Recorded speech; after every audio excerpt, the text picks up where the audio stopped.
Welcome to Tidbit Talkin. This is a series that consists of spewing out assorted thoughts which arose from somebody who thinks too much, taking in, and generally loving various entertainment media by the boatload. These tidbits may be little theories, observations, or simply jokes. Please bear in mind that all these ideas come from the perspective of somebody who's experienced every main story bit connected with whatever's currently being gone over. So spoilers will be here. However, other works set in a shared continuity will typically solely be referenced in a way that only makes sense to anybody who's also fully experienced those ones up until their same time occurring points. Sort of a coded nod kind of deal. Now, with all of that out of the way, here we go.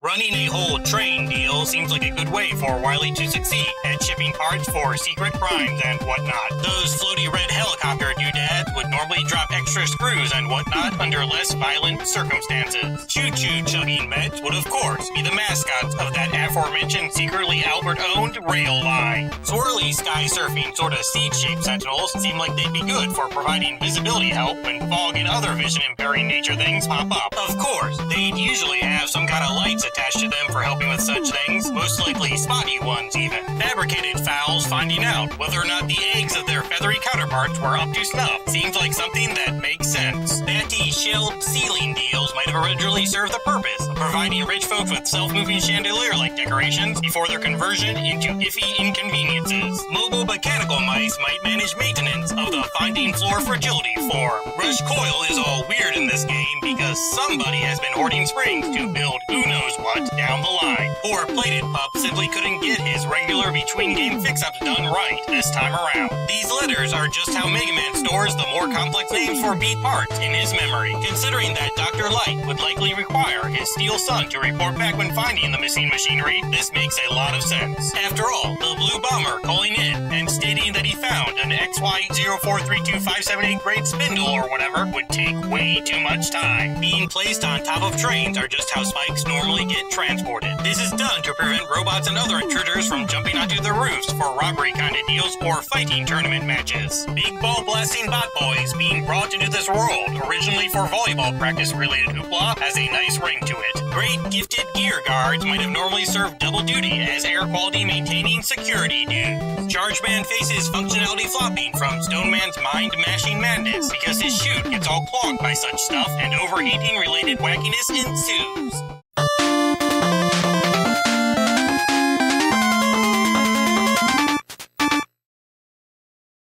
Waveman would have been built for the purpose of checking on tidal activity and detecting tsunamis or whatever with fancy science jet skis. Those mace swingers are most likely just regular pendulums converted into death trap by adding on decorations from medieval time celebrating places. The purple vapor is probably just some kind of water contaminant clearing chemical converted into a good guy gouging gas by a superheating associated shenanigans. Spiky sliding slabs could simply be automated cogs, formerly for fixing broken clocks and whatever, that got their sides sickly sharpened. Descent define dampness, delivering junk that must be kept moist for upper floor located people seems like it should be a thing. What a way to gift someone an office plant. Life preserver riding robots would of course leave behind their circular surfing slots when finding folks stranded at sea and proceed to perform assisting junk that involved rope pulling fun by the boatload. Piranha parateen plated pests probably provided services of the cleaning up ocean floor junk that can't be salvaged variety. These other Octobots may have been created for movies that involve giant monsters battling. The earlier examined evil-equipped engine, evaluated by billowing bot boss, being how Wily stole and scattered Beats building bits, seems reasonable enough. Waveman can't handle the charge kick because he has weak legs. Maybe they were built so small and interchangeable part-like in order to allow for situations which involve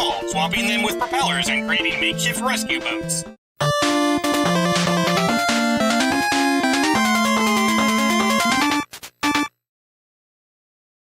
Strange things, such as ceiling-settled cybercephalopods, might have been originally constructed for the purpose of figuring out how lifeforms and not-fleshy deals handle different gravity levels and other unearthly craziness like that space storm up at stage-beginning places. Poor little metronauts probably come with a remote self-destruct just in case they get flung into the harsh depths of space during their shuttle repair job. Boldly blinking blasters would have helped out the more traditional weaponry like those self-guided missiles and turret deals, clean up astro rock debris with some light-providing destruction combo action. Those cup catapult contraptions could have been built for training folks in the wonderful sport of space tennis. These faceless firepower form featuring foes from below, being test dummies for space shuttle segments, sound sorta swell. Solo-sighted strutting steel soldiers scaring away potential intruders with their own reflections before blasting begins would be a nice yet intimidating gesture. In addition to stars typically being all fiery and everything, wave weapons work well against this wish-watching warrior because submarine stuff shifts around gravitational junk in a possessed way-tinkering sort of way.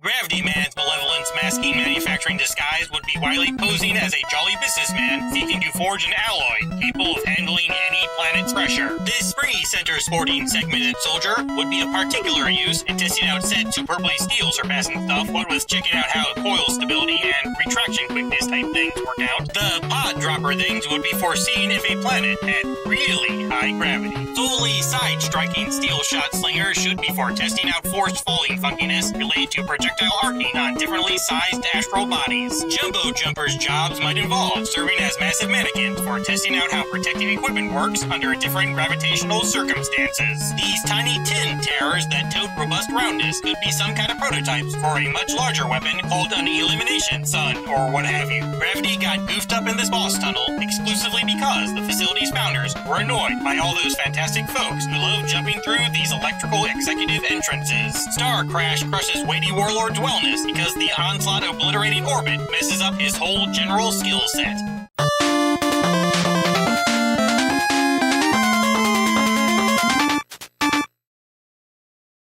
Shield Station shifting solid-shelled shooters may be upgraded, flexibility-focused versions of those arching armor-adorned artillery automatons from Mega Man 4. They were likely supposed to be capable of backblocking as well. Maybe this first shipment suffered from a manufacturing error. Spiky shoe substitute sporting sky surveyors smashing much compact needing trash piles up in high elevation places could very well be a thing. Those big ball boasting blasters being gifted with transparent termination tool totes likely has something to do with manufacturers insisting on a feature that lets users inspect for installed ammo problems by a simple glancing. Of course, Gravity Hold is just screwing Sir Sky Sniper's sore supplying swirly stuff.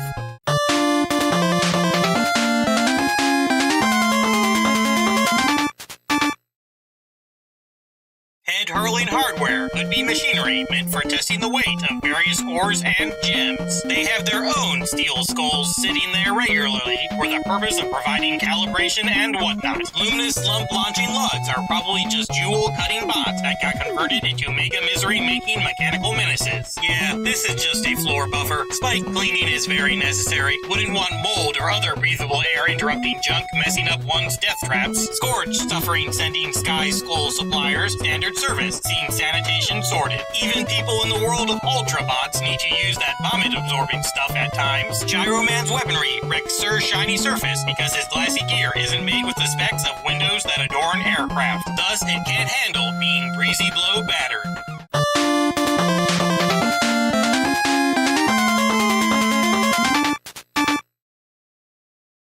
Things like these Tiger bots were manufactured when tech-savvy animal rights activists got sick of poachers. Teeth-torrent tucking tunnelers serve a dual purpose of dig carving and debris cleaning. Crazy cone contraption construction could have been made the norm as a way to punish and terrify severe traffic violators. Extra lives left and right appearance deal in this game might have something to do with Wily having the fake Protoman sneak into vital backup part storing places via Goodwill taking advantage of related hijinks before all that image-ruining mayhem started.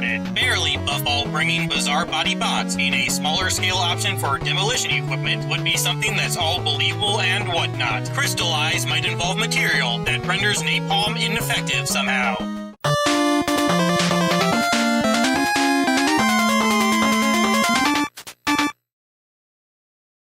These mini-mets are for performing internal maintenance inside places such as tight vents and other more normal-sized bots like their larger counterparts. G likely represents the most expensive bird buddy block. Wiley decided to hide this thing even more than the others so he could sell it later at black market-like places following the Blue Bomber's demise. He wouldn't try doing it before that though, since such a feat would likely attract too much attention and lead to an easier location deciphering for the aforementioned android archenemy. Always agitated Albert arranged for junk jellyfish machines to get recycled into catch foes off guard via out-of-place aesthetics wielding landmines. The napalm gets stuck in Stone Man's crevices, causing artificially assessed agony for a few moments that seem like forever.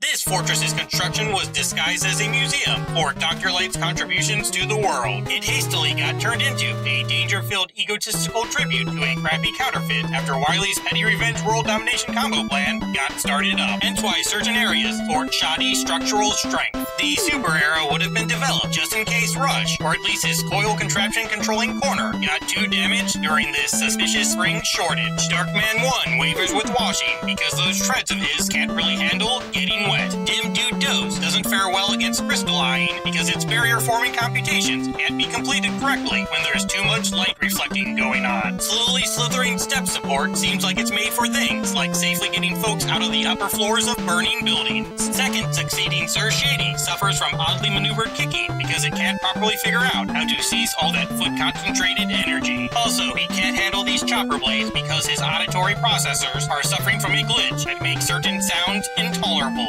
Speed works well against all of the Dark Men just because it's really pissed off about them framing his oldest brother.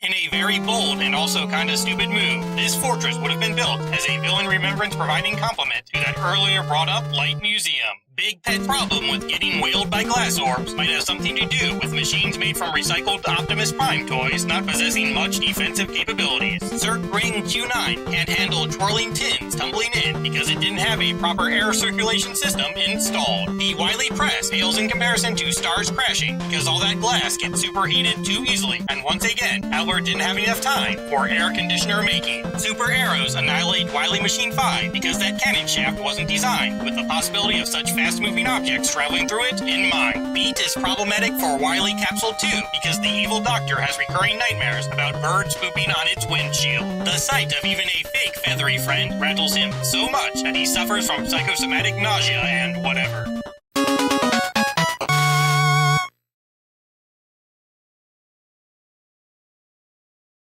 Endings are a pain, but all of you are fantastic. See ya.